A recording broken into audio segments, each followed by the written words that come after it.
Hello. To keep up with shaming video game journalists, I've decided to brutally mug the inhabitants of Lothric for a second time by beating Dark Souls 3 without leveling. At the time of writing the script, it has been just under a crisp 2 years since my first Dark Souls 3 video. In that video, I beat the game in a speedy 4 hours and 21 minutes. So Michael, what have you done with yourself since then? Well, I hit silver in League. A screenshot of that. Save to the desktop. I also went to Japan twice. Konnichiwa, fine shit. Hakuji no otoko no ko ga skoshi nihongo o hanashite mo kamawanai. And America. Second Amendment, fine shit. Mind if a white boy speaks a little AR-15. The rules for this Dark Souls 3 Soul Level 1 run are simple. Pick Deprived, the only class that starts at level 1, and then never level up. In terms of bosses, I plan to kill Nameless King, Sister Freide, and Slave Knight Gael. Huh? Medea? Never heard of him. After waking up from nap time, I instantly got to work.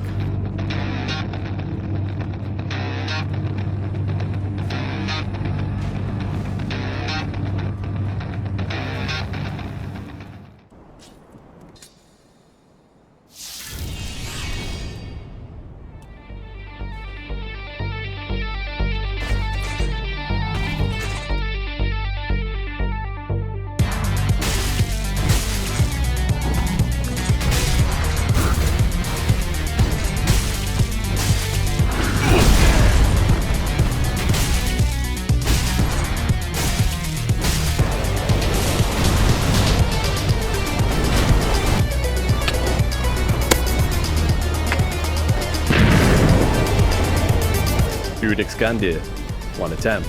In Dark Souls 3, there's actually a pretty good variety of weapons that you can use at level 1. However, many of them are either late in the game, or the stat rings we need to use them just aren't available until the last few bosses. The combat in this game is also pretty similar to Bloodborne's, so for the most part, it has a high focus on dodge rolling and remaining mobile. This, combined with, dare I say, some bad balancing choices, means that as a whole, the straight sword weapon class is ridiculously overpowered for regular runs, as well as Soul Level 1 runs. To be honest, you could probably throw a dart and get any straight sword and be mostly fine. So, I picked the broadsword. You can grab it in the high wall area extremely early on, and I don't know, it's just good. I don't know what else to say. What do you want? Dark Souls 2 video essay on this thing?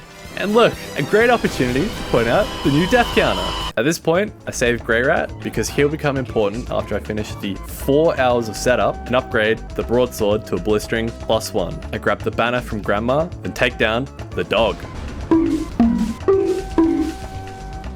We grab Lorada's bone for Greyrat's quest, forget to open the boss shortcut, what a fucking idiot, give the bone to Greyrat and accidentally send him on a mission. Whoops. Sprint the other way through the undead settlement, say hi to the onion, then arrive in the Road of Sacrifices. You keeping up? I still have like 3 more hours of gameplay to skim. Here, I grabbed the Braille Tome of Karim, which I totally utilized for Tears of Denial, more upgrade materials, Grasscrest Shield, my beloved, Fallen Night Drip, Dream Chaser's Ashes, dog, more upgrade materials, and a +4 broadsword. And we make it as we will never have enough stats from rings to benefit from scaling on the broadsword, infusing it with the raw infusion gives us the highest.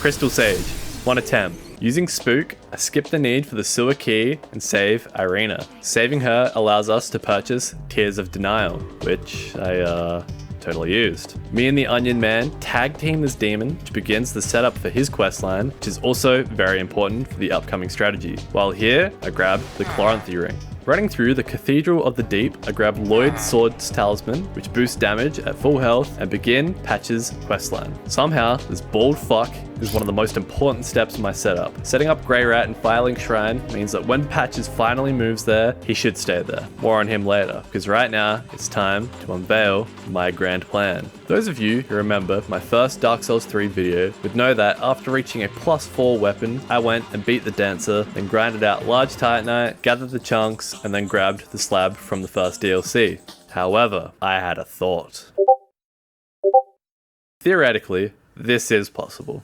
This Corvian Knight has a 100% chance to drop large Titanite, and a small chance to drop Titanite chunks. However, at level 1, it is very miserable to farm, but my head, it was in the right place. Within the painted world of Nahyeahnah, there is just enough large Titanite and Titanite chunks to upgrade the broadsword to +7. At +7, you could theoretically return to the painted world, farm the Corvian Knights for more chunks if you wanted to, but I simply didn't need to. Instead, I was going to kill the Dancer. A common strategy for fighting the Dancer this early is using the deep axe obtainable from this mimic. This is because the Dancer is quite weak to dark damage. However, dumping all the upgrade materials into the broadsword has meant there's none left to make the deep axe equivalent in damage to the broadsword. You could make the argument that after I beat the Dancer, I can farm more large Titanite, but quite frankly, I have a better strategy.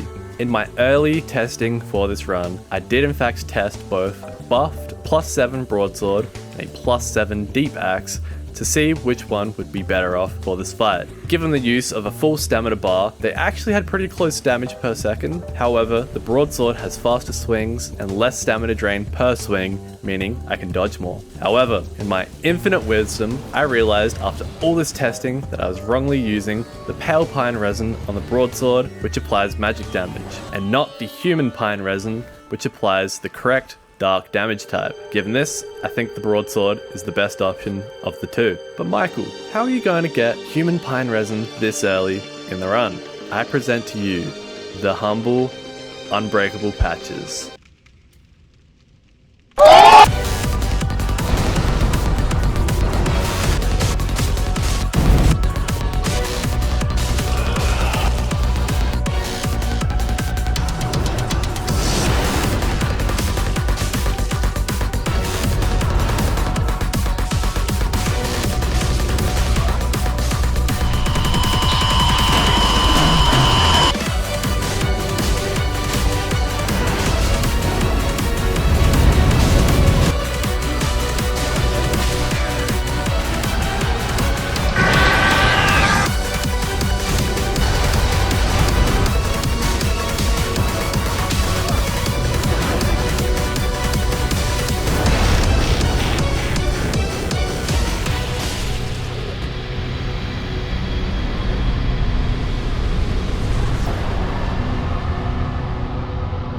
Dancer of the Boreal Valley, 6 attempts. Opening up Lothric Castle now allows us to collect those juicy Titanite chunks and the Knight's Ring. This is the first of the stat boost rings we'll need, which gives a +5 increase to strength. Currently, we can't utilize this, but trust me, we will later. With a staggering +9 broadsword, it was back into the painted world. And I think you know what time it is.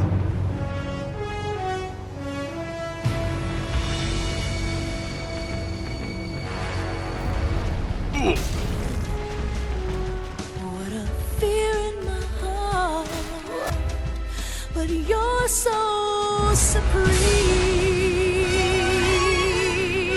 I give my life, not for honor, but for you. I'm still in a dream, snake eater. With a beefy +10 broadsword, it was finally time to play the game. Target 1, the Abyss Watchers.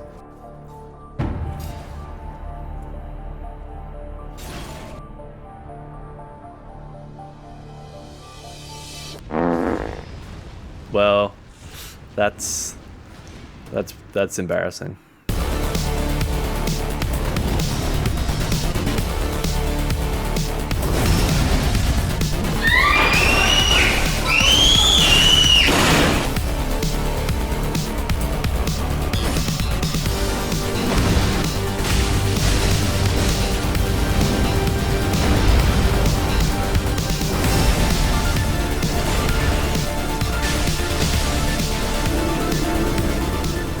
Abyss Watchers, 2 attempts. Down in the catacombs, I voluntarily walk into Wolnir's Game of Stench.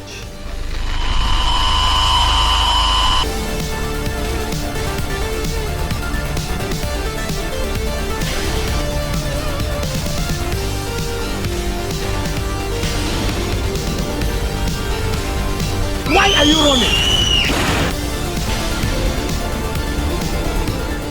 High Lord Wolnir, 2 attempts.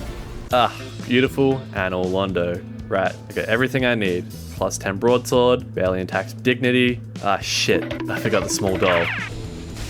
Deacons of the Deep, 1 attempt. At this point, I needed to do a little more setup. Firstly, killing the bridge dog. It totally wasn't a problem whatsoever, which gives us Pontiff's right eye. This ring works great with a broadsword, as each consecutive attack deals increasingly more damage. More importantly, this allows us to enter Ciri's world to defend her against Kraton the Wanderer. This then causes him to invade our world, and killing him gives us the Dragonslayer axe. While we currently can't equip it because of the dexterity requirements, later on this axe will give us the highest damage we can achieve in specific situations due to its split physical and lightning damage. We'll be able to change its scaling to raw, but most importantly, we can further buff the weapon with resin buffs. Totally balanced. In the bottom of the prison, I pick up the Xanthus Ashes, which gives us an infinite supply of the lightning resin, which I'm going to immediately use to kill a schizophrenic. I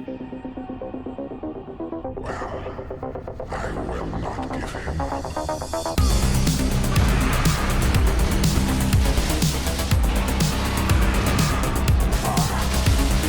Where have you gone? Are you hiding from me? What could you possibly fear?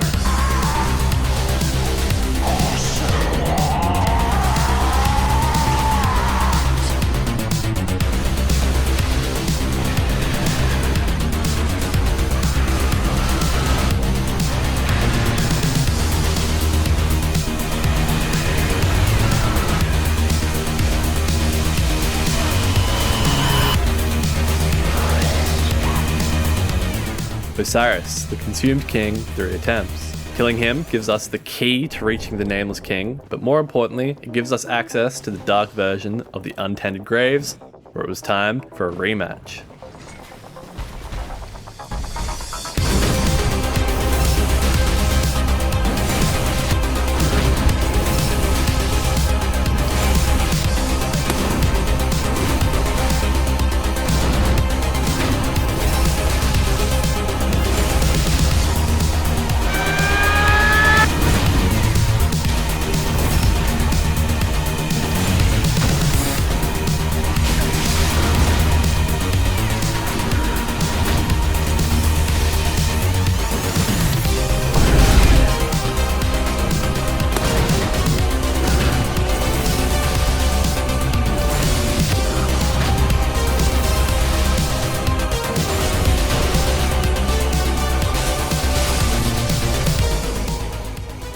Champion Gundyr, 9 attempts. All the parrying in Bloodborne is finally paying off, I guess. While here, I also grabbed the Coiled Sword Fragment for the free Homeward Bones, and buy the Priestess Ring for the Faith stat increase, should I ever need it. More importantly, Gundyr's Soul will give us a cool ass ring right after I do some deforesting.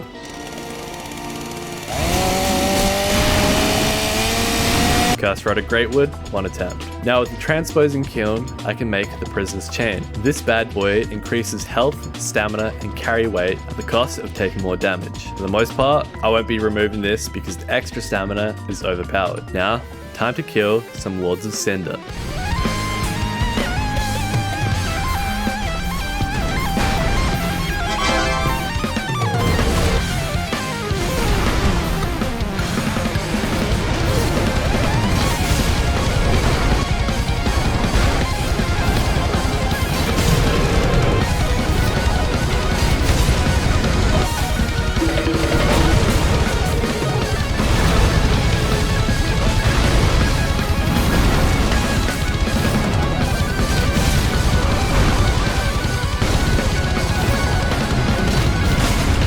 Yawn the Giant, 1 attempt, and then back upstairs.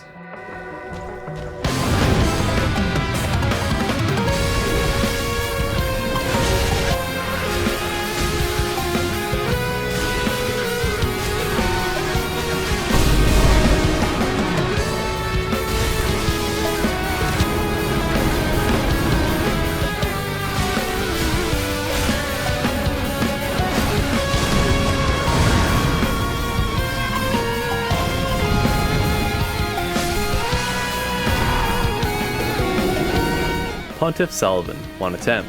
Up to this point in the run, I hadn't had any real difficulty with any boss. Considering my previous Soul Level 1 runs, this was not at all surprising.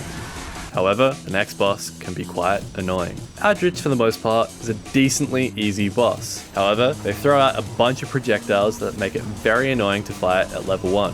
But there are two strategies that I'm going to combine to make this fight a bit easier. The common strategy when doing a no-hit run of this boss is to deal exactly 1600 damage and then wait for Aldrich to teleport. This is basically the most amount of damage you can do without pushing the fight to phase 2. After the teleport, you bait out a very specific lunge attack which takes Aldrich a long time to recover from, allowing you to absolutely ram them up the arse. Even if you don't successfully kill Aldrich before he transitions to phase 2, this means you spend as little time as possible in that phase, lowering the chance of the arrow storm bending you over. Now strategy 2 is quite a niche strat that we only have access to because we've already killed Osiris. One of Aldrich's weaknesses is lightning, which I'm already utilizing by using the lightning resin. However, if we travel to Archdragon Peak, we can nab the lightning clutch ring. This increases lightning damage by a solid 15% at the cost of losing 10% damage absorption, which is fine, just don't get hit.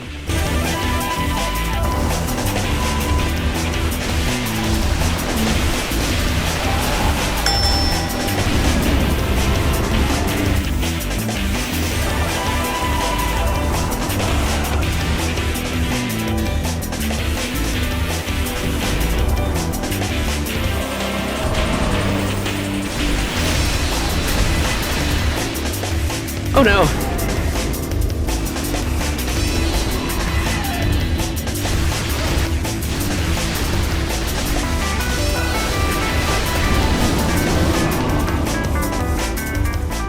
Aldrich, Devourer of Gods, 9 attempts. With both Yorm the Giant and Aldrich dead, we could finally get into the rest of Lothric Castle and grab the last few goodies I'd need. First, Dragon Slayer armor.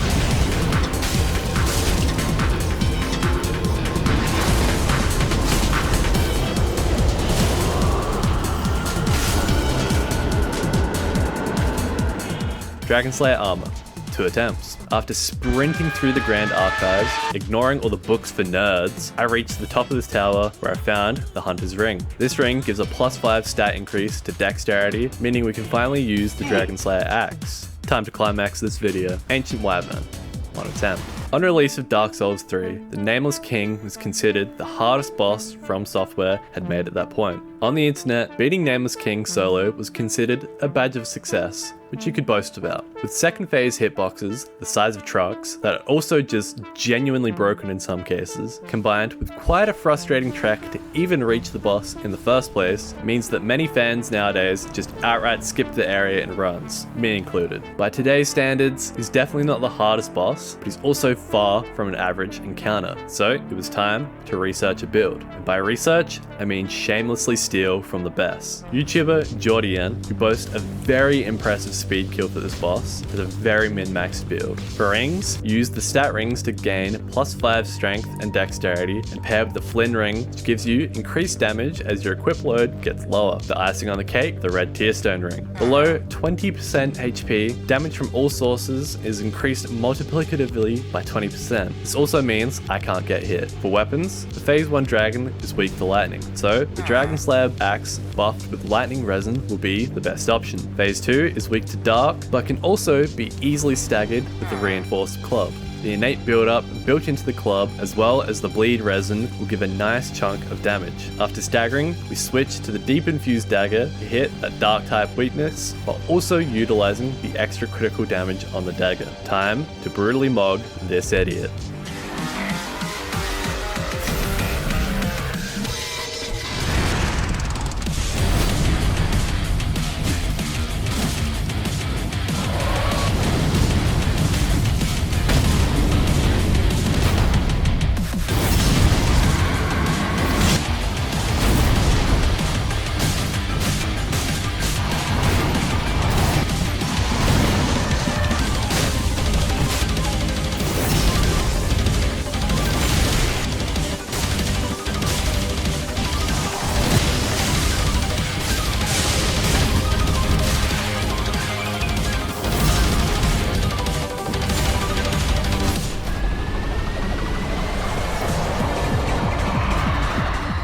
Nameless King, 74 attempts, with a very speedy kill of 1 minute and 16 seconds. Immense.